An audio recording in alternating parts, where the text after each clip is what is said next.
Piquefonte à nouveau. Bon, ben... ça va être dur. Oui, mais après les prévisions de Didier Porte, ça va être extrêmement difficile. Il n'y a plus grand-chose à dire. Il a dit tout ce que je voulais dire. Alors, il me reste des rogatons. Comme je ne suis ni Madame Soleil, ni Monsieur Derlich, je pense que mes prévisions vont se réaliser. C'est dur, ça. Pourquoi? Parce que c'est gratuit. Vous y croyez, vous, aux prévisions, à l'astrologie, Léon? Tout à fait. Oui. Tout à fait. Alors, Comme ça, j'en reste. Tout à fait. Écoutons donc celle de Patrick. Alors, ce qui est très intéressant pour l'année 95, c'est que le taureau est en Mercure, le Capricorne est en Vénus, le Bélier est en Gémeaux et la Vierge est enceinte. Ah, celle-là, elle est bonne. Vous pouvez pas passer à côté. Hein. C'est facile, mais j'aime bien c'est facile.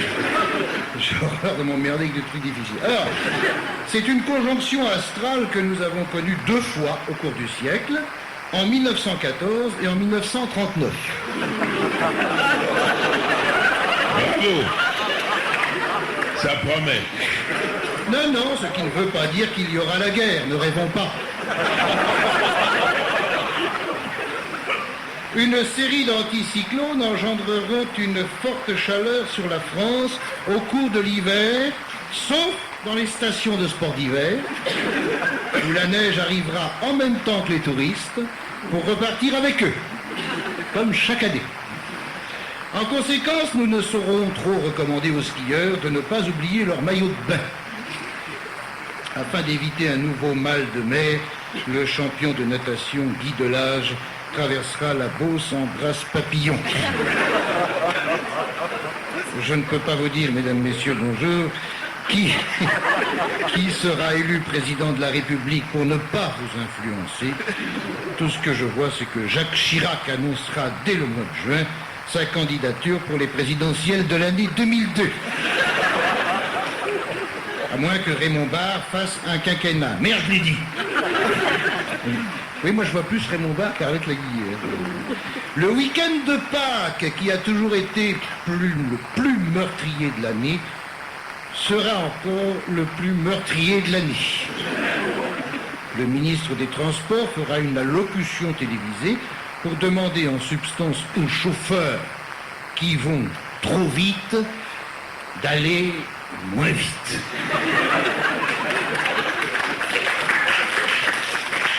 Un tremblement de terre affectera encore la région Rhône-Alpes, mais en dehors de la saison de ski. Involontairement, Grenoble deviendra la banlieue de Lyon, dont les maires, messieurs Carignon et Noir, fêteront le jumelage dans la même cellule.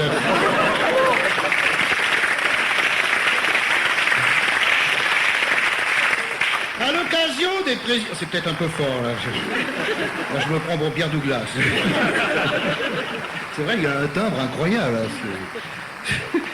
Les gens vont aux 2 ânes pour l'entendre au caveau.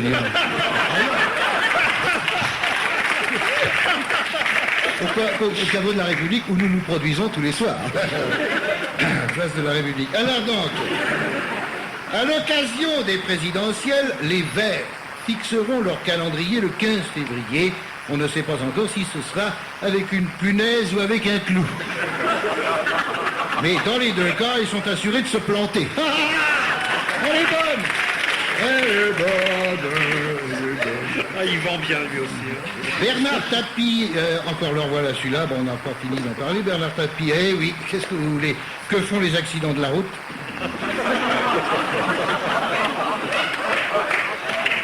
Bernard Tapie achètera le Paraguay afin d'y goûter une retraite bien méritée, tandis que Jacques Médecin reprendra la mairie de Nice, dont la population compte 62% d'amnésiques. Le commandant Cousteau... Alors là, faut que je prenne un autre ton. Là. Mesdames et messieurs, le commandant Cousteau... c'est un peu Bruno Mazur. J'aime bien Bruno. Le commandant Cousteau de cuisine. Là, c'est Bruno Mazur. Il aime bien les jeux de mots. Donc, reprenons sérieusement. Le commandant Cousteau décédera au cours d'une plongée pour avoir remplacé ses bouteilles d'oxygène par 2 bouteilles de butagaz. Il sera succédé par Jean-Pierre Papin, qui décédera lui aussi à la suite d'un plongeon sur un trottoir de la place des Vosges.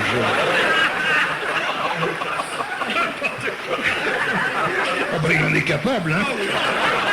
Alors là, je vais te dire, il en a fait d'autres, hein. Pour le carnet rose, nous assisterons au mariage de je ne sais qui avec je ne sais quoi. Mais de toute façon, commenté par Léon Zitrone, qui reprendra du service rien que pour faire chier les pompes funèbres.